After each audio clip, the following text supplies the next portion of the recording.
we've seen so many track riders who have been racing World Tour and are extremely strong on the road as well. And I want to be one of those. So I've just put a lot of work into it. And I think I'm pretty comfortable calling myself one of the best sprinters in North America. And now that I've built up this engine to back that up in a road race, I mean, it speaks to a lot of hard work that I'm really proud of.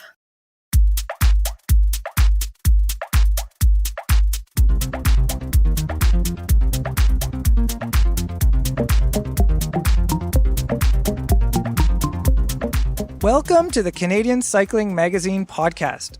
I'm Matthew Piaro, and with me is Matt Hansen. How's it going, Matt? Welcome to Matt Hansen. Are you riffing on my intro? No, I love your intro.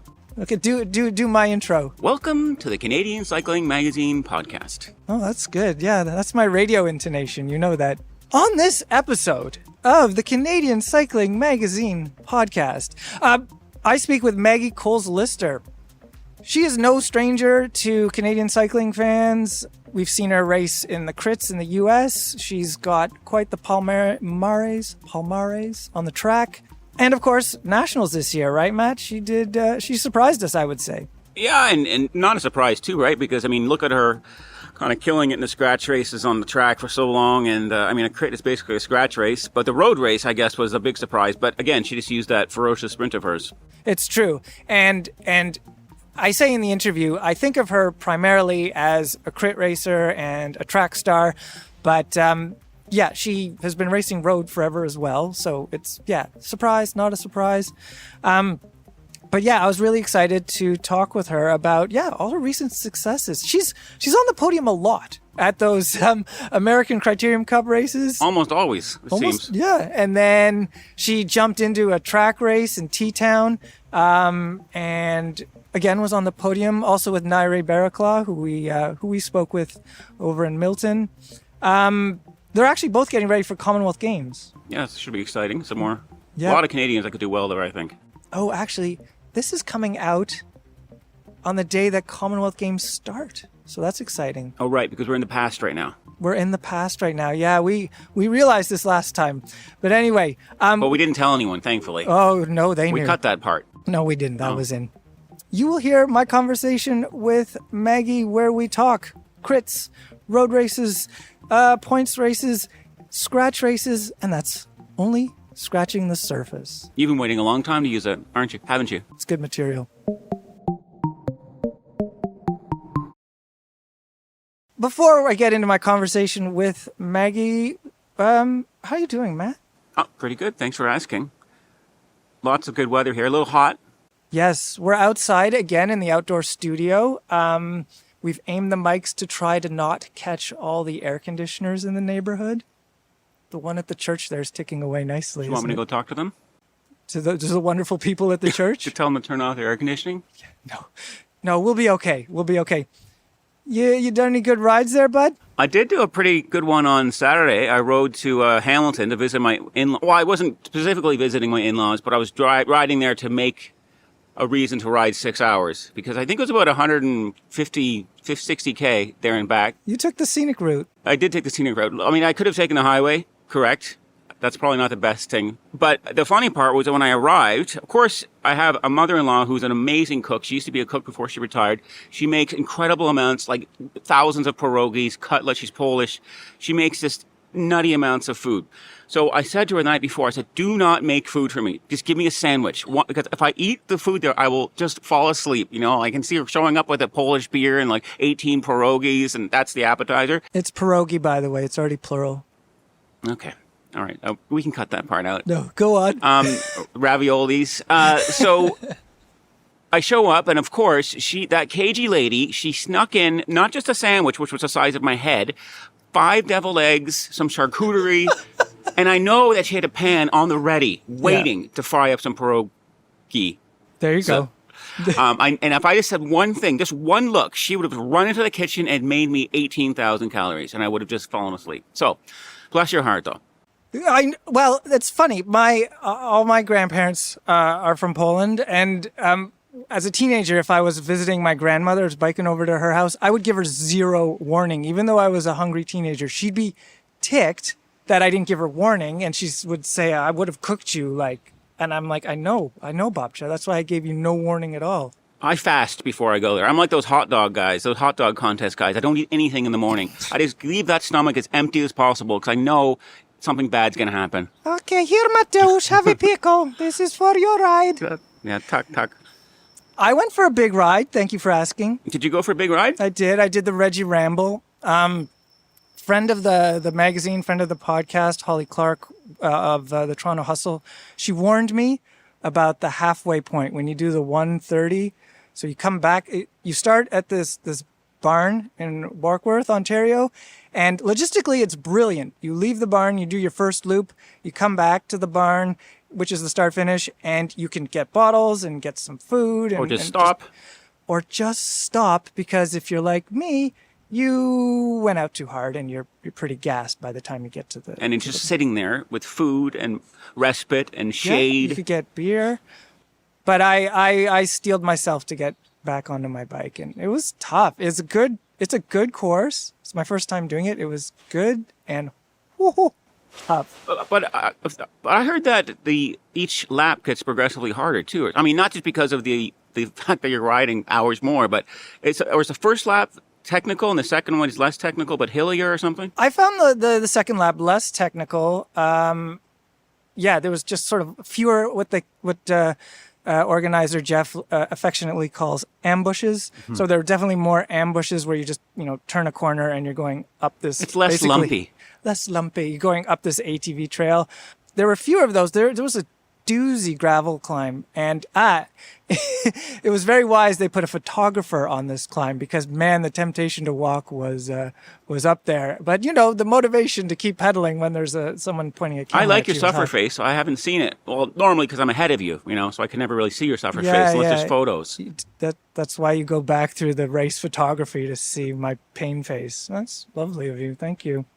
Well, speaking of races, we're still buzzing from Ugo Uhl's incredible Tour de France victory. Yeah, that recent win. Holy cow. We were in our respective offsite offices, locations, just texting each other, Slack, using the Slack, losing our minds. Screaming at the TV or the computer. Oh man, that was historic and fantastic. Like, such a great win. Like, this tactical savvy, having Woods behind, also and riding also the well. tribute to his brother. I mean, that was just. I mean, I think I felt some tears in my eyes when he said that. Yeah, I got a little choked up.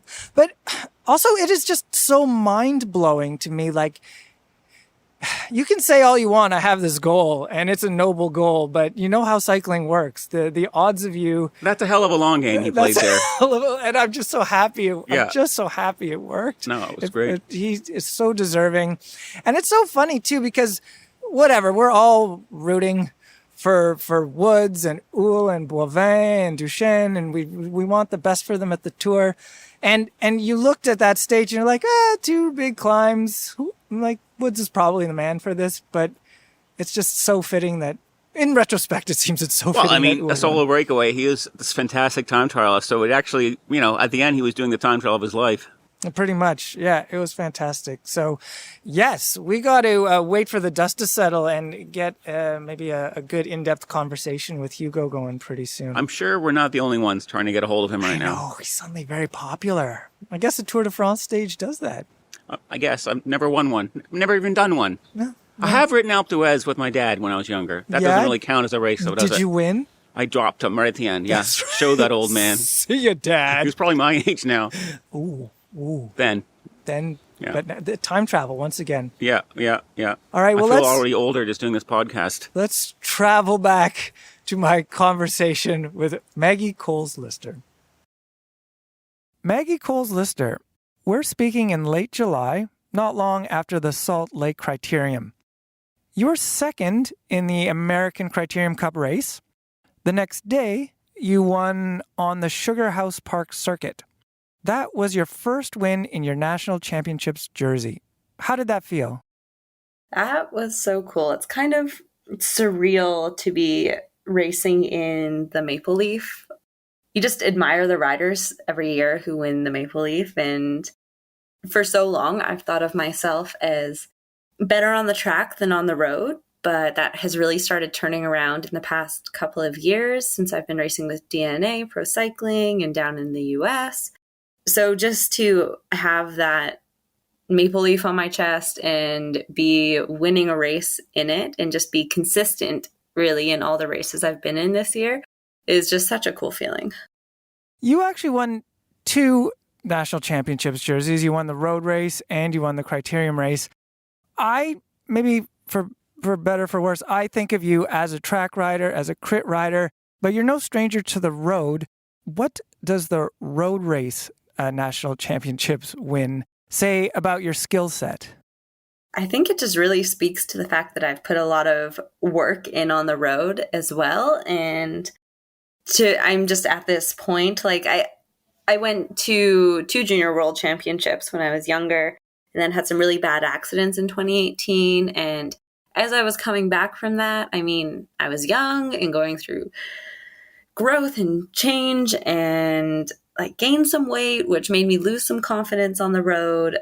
And then it's just been kind of through the pandemic that I've really put a lot of effort back into it because we've seen so many track riders who have been racing World Tour and are extremely strong on the road as well. And I want to be one of those. So I've just put a lot of work into it, and I think I'm pretty comfortable calling myself one of the best sprinters in North America. And now that I've built up this engine to back that up in a road race, I mean, it speaks to a lot of hard work that I'm really proud of. What does a win in Salt Lake City mean to you? I bring that up because you were based in that town last year in 2021, and you're based there, or you spend a lot of time there this year as well. Do you feel connected to that city? I actually do. It's funny, when I first went down there, because I'm from Vancouver, I feel really at home having both ocean and mountains, which may make me sound totally entitled. But then I went down to Salt Lake and it just has the mountains, but it is beautiful. And I could just get lost in those mountains for hours and just go on long rides and have all these views, and there's wildlife. And it just feels like if I was to choose somewhere more inland, like that would hands down be what I consider now a second home and where I'd want to live. And just like, yeah, such an outdoorsy town. And at altitude, I love training at altitude too. So there's that. And so, yeah, Salt Lake is where our team headquarters are, and essentially our home base for DNA. And we have a bunch of sponsors down there like DNA Cycling and Envy, Carbo Rocket. They're all based there. So they were all out watching and doing some video stuff with us. And it was just such a fun weekend having all those people there, like just supporting us and cheering us on, and just like such a fun atmosphere among our team. Crit racing has a long, strong history in North America, from BC Super Week and Marty Lachine, both of which unfortunately are on hiatus. But there's also the various incarnations of the Criterium series in the US. They don't draw the same attention as the big World Tour road races, but it's a pretty healthy scene. Can you give us a sense of the crit scene in the US?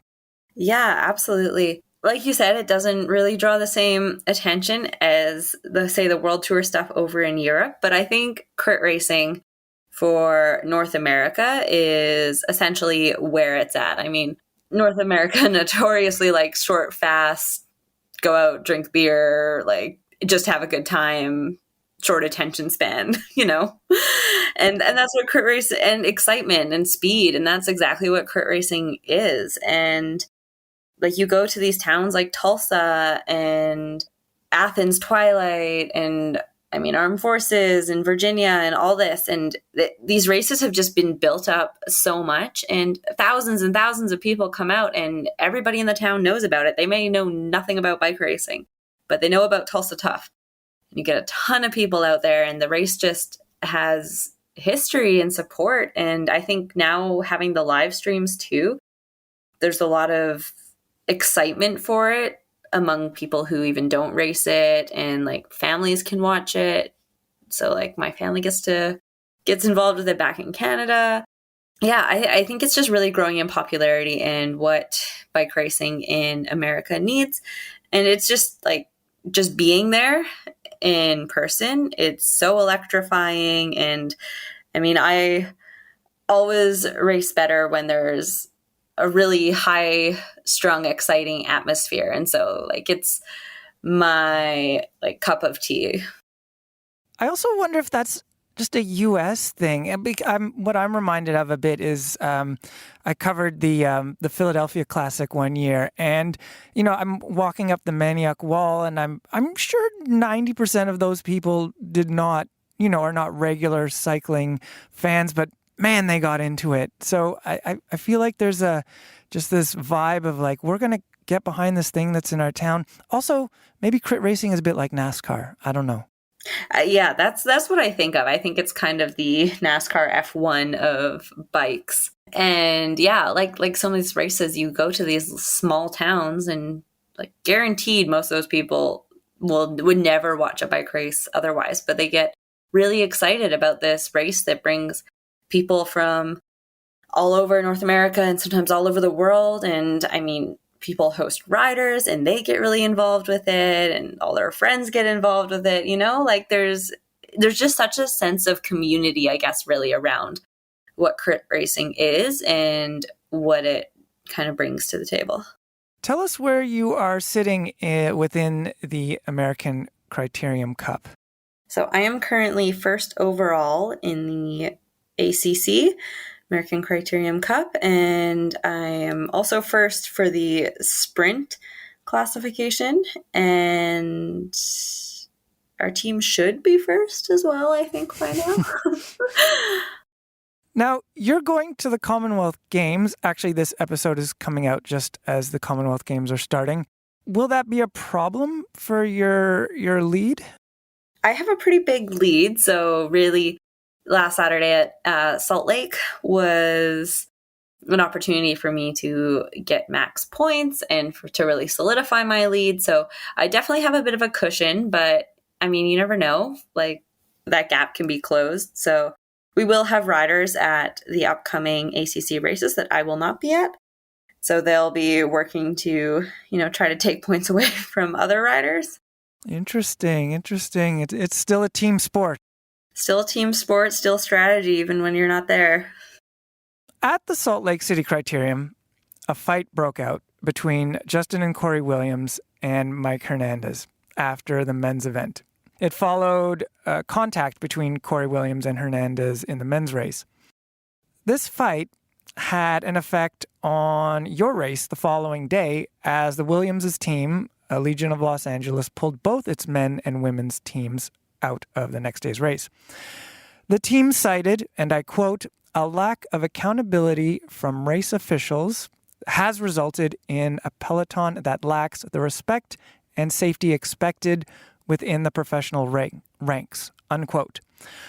I'm wondering what your thoughts are on the ideas of respect and safety. Why don't we start with safety? Do you feel organizers are mitigating the risks as best as they can in these crits? I think, yes, I think organizers, I know they do the best they can, and they put a lot of work into these races. These crashes, I do find it interesting. These crashes we've seen really, like this bulk of them happening in these past 2 years. And what's that following? Like a pandemic and a period of no racing. So I think the dangers of courses are just being highlighted by how many crashes we've had, but that is really coming from riders getting really strong on Zwift and these other platforms over a pandemic and just haven't had the opportunity to race in fields of 50 or 100 riders. And so it's like lack of skill at this point that we're seeing happen. And I think that is something that I hope will kind of come and catch up in the next couple of years, assuming we don't have another pandemic. So I think that's kind of the effects that we're seeing out there, at least from where I stand in my point of view. The next part is respect. And it may be related, or what's maybe related to that idea is the care or recklessness that riders have in the bunch. What is respect like, and the sort of care that riders have for one another out on the road? You know, I feel like there's a bunch of stuff I could say to this. I am going to preface this with, I am close to almost everybody out there in the peloton and know almost all those riders. I know the Legion riders quite well. I have major respect for everybody out there racing. I think when someone is talking about respect in a peloton, there are two sides to that respect. It's a give-take kind of relationship. So even if there's somebody out there racing who has had great successes in the past and is known as an incredible crit racer, most riders do respect that, but they also have to be respected in return. So that's kind of my philosophy towards that. And where I think that might be lacking, I'm not sure. At the end of the day, me and my teammates just want to go out and race our bikes hard and have a good time. And as we saw Sunday at Sugar House, that's a lot of the other teams out there just want the same. And that was arguably one of the hardest crits we've done this year, but also the most enjoyable for everybody there. And so, I think that's kind of my take on the situation. And I mean, at the end of the day, it's just bike racing, and we all want to stay up and not lose skin doing this and just have a good time.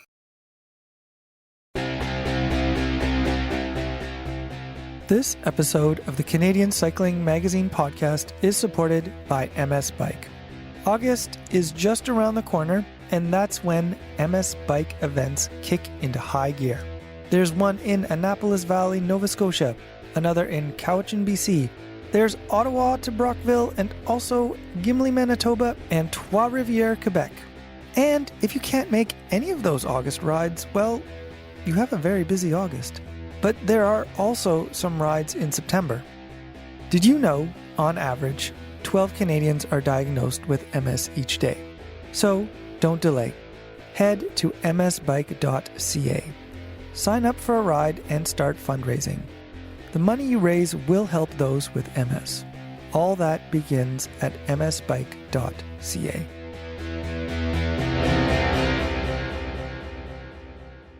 Returning back to the national road race the national road races that you did in Edmonton at the end of June. Who was at Nationals supporting you? Yeah, my whole family was there supporting me. And my boyfriend was there racing. And, I'm on the road so much, so I don't get to see them all that much. So my dad was there, and he's also my coach. So he was there driving and supporting. My mom was there in the feed zone and helping me out with all the race details. My younger but middle sister, Kaylin, she was there racing as well. And then my littlest sister, who is 10 years younger than me, Campbell, was there helping me out and in the feed zone. So it was very, very special because that hasn't really happened before. I should say, in the interest of full disclosure, I do know your dad, Barry, a bit, and he was there on behalf of Canadian Cycling Magazine helping us with our coverage. So then there was an instance of your dad, who's not only your coach, but he's now interviewing you after your win. How did that feel? That is so cool. I mean, him and I have been such a great team, and we've worked together. I mean, since 8 years now? He's been my coach, and we're just so close. And to have, I think for him, for sure, it was very emotional for me to be the one he was interviewing as Canadian champion. And I knew I had it in me. He knew I had it in me, but then to actually do it is something else. You can believe it all you want, but You just don't understand what it's like until you actually make it happen. Have there been any ups and downs having your dad as a coach? Because, there's the old joke of like, family means not having to say you're sorry.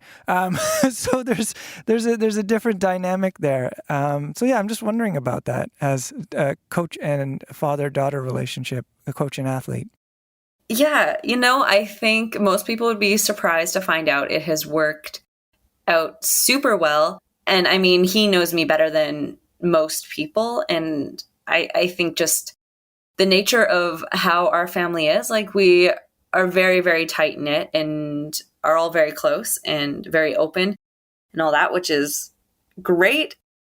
It's pretty cool when your coach also just knows you so well, so can hear it in your voice when you're tired or when something doesn't go right, but then they also know exactly how to cheer you up or tell you to harden up or whatever it is that is needed. And so I think that's what makes this relationship and this coaching dynamic really special. I mean, of course, I'm a teenage girl and have like gone through just periods of like independence and growing up as everybody does. So I think the hardest part in the coaching dynamic was just navigating that, like what is coach and what is dad? How much do we talk about cycling and bike racing when I'm home? Because I think he can talk about it a lot more than I can. That's just how it is. And so just like navigating those preferences and like how that works out. But we've been able to do it, and obviously we're still working together, and it's better than ever, arguably, because we're getting the results we've been dreaming of. So you're right. It definitely seems to be working. Yeah, I definitely think communication and just being honest is for sure like the key to most things in life. Soon after Nationals, you were in Pennsylvania racing in T-Town. What drew you into that race? It's like it's the road season, but you're jumping into this. I believe it was a C1 race. Yeah, what took you there? So I've actually been down racing at T-Town every year, I guess, except for the pandemic year, for the past since 2018. Getting C1 points is important, and just keeping yourself ranked well. Also, like just track racing, there's just not much of that, especially over here. Like if you went over to Europe, you might have a bit of an easier time finding C1s and C2s to race. But there's only 3 Nations Cups. There's only 1 World Championships. Maybe there's a Commonwealth Games / Pan Am Championships to do. But getting those race points and that experience and just, I guess, practice is what it is essentially, is really important. And especially for, I really wanted to be down there to do Madison. And that's something we haven't had a lot of opportunity to race in the past couple of years. So starting to build that up and make sure we have points so we can qualify for Worlds, and also just starting to race more with the other Canadians and putting together a pairing is kind of important for where we're at. Mm-hmm. You were in the Madison with Nairi Barraclough, and you guys were second. How was that race for you guys? Yeah, I think that was our first time racing together.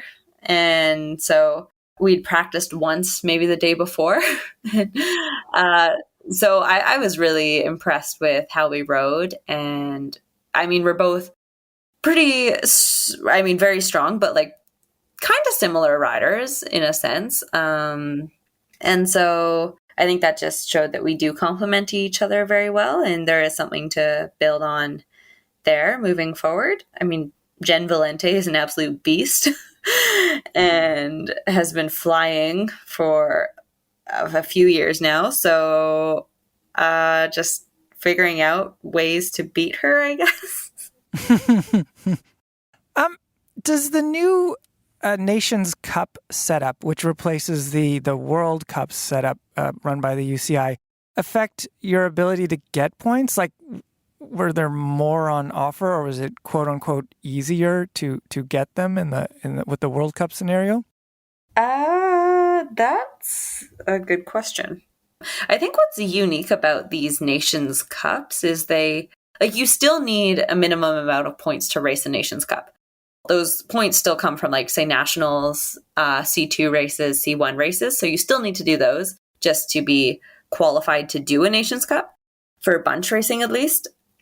As for, is it easier to get points? I mean, they do, the unique thing that they've brought in with the Nations Cups is they have trade teams and there's qualifiers. So there's generally more people at some of these Nations Cups, which can make it harder to get points and get good results and make it into the finals. But also, I mean, I guess if you race for a trade team and the national team, give you more opportunity.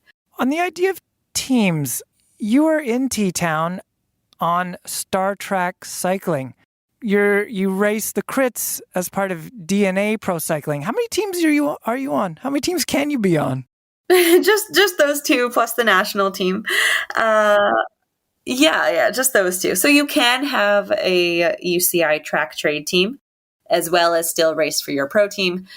And that's just kind of an agreement we can make between DNA and Star Trek, because DNA just supports me on the road and Star Trek is just on the track. And yeah, it was just kind of a unique opportunity for me to join them and just get a little bit more support on the track. And I've known Pete Taylor, who runs Star Trek for years, a great guy and just super passionate about cycling and actively just wants to help me. And just, what's unique kind of to this year with the national team is we do have some added fees with being on the national team. So that just racing for Star Trek has just helped alleviate some of those costs for me. If you're on a world team, would that make things easier? A world team, on the road? Yeah, on the road. If you were at the Division 1 of women's road cycling, would that, I don't know. What I'm asking is, it seems like you're almost in the gig economy version of cycling. And not that cycling's ever been that stable of a job any time, but it feels like you have lots of logistics and management as part of your cycling career. Is that a fair assessment? I think that's a fairly fair assessment. I mean, it all does flow pretty nicely, and I do have between my coach and agent helping me figure it all out. So that's definitely helpful. I mean, even if I was on a world tour team, they wouldn't be a track UCI team. So I might still find an opportunity to race with the track UCI team because on top of the whole cost thing, it does give you access to Nations Cups. If you're not either selected for the national team or just to go with another rider. So that's always an option if that's needed in the future. Last year, you became a registered yoga teacher, and you're also a personal trainer. Is that correct? Yes. But I understand that before you took up yoga, you couldn't touch your toes. Is that true or an exaggeration I heard somewhere? No, that's pretty much true. I was very inflexible and yeah, I got some free passes to my local yoga studio. And what really drew me to it was the crazy handstands and arm balances and being extremely competitive in yoga classes against everybody who was there, which is not the approach to yoga that I've since adopted. I am now the person who everyone probably thinks is actually 50 years old and uses a million blocks and bands and anything to help me. I love the idea of competitive yoga. I love the sort of conflict inherent in that idea. I guess it's just in my, we have the joke we have on our team. It's in my DNA. Aha, I could see that getting a lot of mileage. Yes. Yeah, you get a lot of mileage out of that one. So yeah, that's where it started. I'm always looking for ways to improve myself as an athlete, and being able to start yoga was that for me, and the competitiveness is what kept me in it. And then I just started loving the other parts of it and how it was something I could just bring on the road with me wherever I went and have as a routine every night, no matter whether I was in Europe or Asia or Vancouver, didn't matter. Like when I think I started started working through it in 2018 when I had those 3 bad crashes and concussions. And I was also taking some school courses at the time and had to drop that because of the post-concussion symptoms. I just couldn't I couldn't sit and focus for like 30 minutes at a time. But still, yoga was something I could keep doing physically and practicing in that sense. And those courses were a little bit more, because it wasn't me teaching myself like with online courses, which was extremely hard for me to do at that point of time in my life. But having yoga taught to me and the philosophies of it taught to me was something I could manage. So that's when I really started the teaching. And then obviously I was traveling through 2019 and missing some courses. So kind of my pandemic project came back to finishing that off and getting certified and going through my exams with that. And then the certified personal trainer was another pandemic project. Has yoga helped your cycling specifically? I would say so. And like it's helped me understand physiology better and my anatomy. And I guess being an athlete is figuring out how much you need to stretch and then how much is too much stretching. And it just helps you understand how to recover from injuries and different methods of how you can recover from injuries and what works. Just adds tools to your toolbox, But I think the bigger part of yoga that has helped me as an athlete has for sure been the meditation and mindful aspect of it. So some of the courses you do through the teacher training are courses on meditation. And so you learn lots of strategies for that. Since I've done my teaching, that's been a daily practice of mine. The meditation you can take into how you're preparing for a big event or when you're there, staying calm. And it's all layered, like aspects of visualization of a race and all that. And then also the other piece of yoga that's been huge has been breath work. And I think just learning how to maximize my lung capacity, how to breathe, and just using different breathing exercises and all that between the mindfulness and the breathing has made me, for an example, 30-minute efforts. Oh, sorry. No, I was going to just interrupt on the breathing aspect. I find fascinating. You mentioned that in an article that appeared in Canadian Cycling Magazine. And I feel like breathing, it's an interesting thing because I've spoken with a coach about it. And your first instinct or one's first instinct is to think, breathing, you just do it. What do you got to think about? But I feel like the idea of breathing efficiently is being explored a lot more by athletes. Is it efficiency and that you've thought of, or is there another angle on breathing that you've brought into your races? There's a few different angles. I mean, efficiency is for sure an angle. Also, just pacing yourself, using your breath is such a powerful tool. You can use it to during efforts, find a rhythm with your breath, and just to have the capacity and knowledge and practice to have that proper inhalation and exhalation that you can kind of meter during hard efforts and actually manipulate and control is something pretty cool. And yeah, breathing is something you don't have to think about, but then when you do, I think you just realize how powerful it is. And it controls your parasympathetic nervous system and all that and stuff that just gets kind of out of control when you're living this fast life of racing and traveling and different people and teams and teammates and stresses and anxiety and all that. So it is a very easy and accessible tool you can just access for both racing and training and just dealing with people in life in general. And you were going to say something about, there's something about 30-minute efforts and your breath work. Is there something you can unpack around those two elements?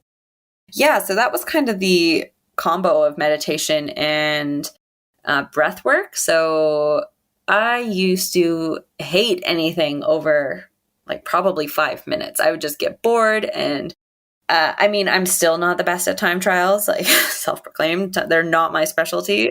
I've had to work really hard at them. But having that just meditation and breath work and understanding rhythm and just being able to keep myself calm and focused has been huge in me getting through those kinds of efforts. And I think like I did lots of those style tempo plus efforts during the pandemic when I was really working on my aerobic base and building back that road fitness. Being able to get through those efforts and not driving myself crazy was pretty cool, and I think huge in getting me to where I am now. Tell me about the role animals play in your life. So I grew up show jumping and just horseback riding, anything to do with horses for the first, basically from 5 years old to like 15, 16, 17. Pretty much until bike racing and travel took over my life. I was competitive in show jumping and horseback riding. And so just animals, like I just have a natural love for animals, and I grew up on a river, and so there was salmon that came up every year, and there's bears in the neighborhood, and just I'm just like surrounded by animals when I'm home. And so I think growing up on a river, me and my friend used to do these crazy things and just go down, and after the salmon spawned and died on the beach, we would like dissect them. Oh. And study their different organs and all this. And so that kind of led into me being interested in marine biology. But then I also really wanted to be out in a field and not necessarily research based. And so kind of what I've come to, combining my love of the ocean and rivers and my love for animals, is when I'm done racing, I want to get into vet school and specialize in aquatic vet. Ah. Do you feel that's a bit far off for you, or are you taking steps towards that even now? I am taking steps towards that. I am working on my undergrad right now with a major in biology and actually a minor in kinesiology. Since I've done all this yoga and personal training, I still have an interest in all that stuff and just want to keep as many doors open as possible. But definitely doing this undergrad to expedite the process of when I'm done racing to be able to apply to get into vet school. I think that is still quite a ways off. And I am, of course, that's my plan now, because I don't like being without a plan or something in action. So it just helps me to have that like arranged in my head. But of course, it's life and anything can change. And I'm open to whatever path or however long I will be racing for. I just know right now that when I want to do vet school, I want to be done racing and just be able to commit to that, because that's not something that's easy. I don't like giving 60% in a bunch of different things. So even though it sounds like I have all this on the go, like right now I'm not doing any courses for school because I'm traveling too much and on too many different time zones. And it was just at a point where I was doing like school at 60 or 80% and racing at 60 or 80%. And now I'm 100% into racing and I'm seeing the results. It's all a balance. And I think figuring out what works for me, and that, like, I'm always super impressed by people who are doing it all, but that's just not what I value. And doing the yoga teacher training courses, training, I was working with a charity called Can Fund, all this during the pandemic made me see the opposite end of that, of doing so much that I was just overwhelmed. And now I've kind of found this balance. So, and this is good. In the winter, when things are maybe settled a bit more, I'll take courses again. As we're speaking, you are in Milton and you're preparing for the Commonwealth Games. And as I mentioned, this episode will come out just as the games are starting. What are you most looking forward to at that event? Well, I think it's really cool that I'll be going to the Commonwealth Games and doing the track events and the road race. I think the course for the road race is more suited for a sprinter. And so I'm really excited to see what our strategy is there. I mean, there's me, Allison Jackson, Leah Kirchman, Simone Boyard. Nairi and Ariane, who are here and doing the track with me. So we have a super strong team for that. And for the track stuff, just every time I've raced, I've seen better and better results and consistency. And so, yeah, I'm excited to go medal hunting in the bunch races there and also see our team pursuit come together. Yeah, I mean, that's what we're currently here in Milton working on. So I'm excited to see what we can do. And what's next for you later this year, like following the Commonwealth Games and into the fall and maybe even winter? It's going to be a little bit more track focused. There's still some of the ACC races and obviously road at the Commonwealth Games that I will do. But I mean, we have track worlds in October, and prior to that, we will have qualifications and track nationals. And we have Commonwealth Games and we have Pan Am Champs right after Commonwealth Games. My order is kind of all over the place, but that is, I guess, what I'm thinking in my head. And I really hope to be able to go back over and do the Track Champions League again this year. So that first race will be November 12th. So that would be kind of a chunk of my winter. And then find somewhere warm to train for a while. Excellent. Well, good luck with all the racing, Maggie. Thank you for making the time. And yeah, we're looking forward to seeing how the results pan out for the rest of the year. Yeah, thanks for having me.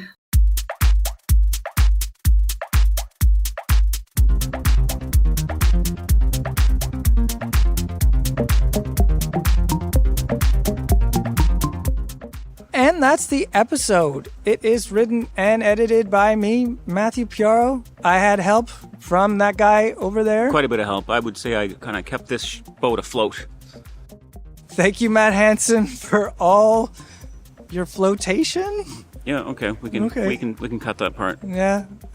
And also thank you to Terry McCall. He's always given us a hand in the background. This episode is produced by Adam Killick. He wrote the music too. Thank you, Adam. And good luck to all the athletes at the Commonwealth Games, which is starting today in Birmingham. England. It's in England, yes. Not in Alabama. That'd be a weird place for Commonwealth Games. It would be a bit of an odd choice. But good luck to all the athletes. And also thank you for listening. Please rate and review the show. Ride safe, and I'll talk to you later.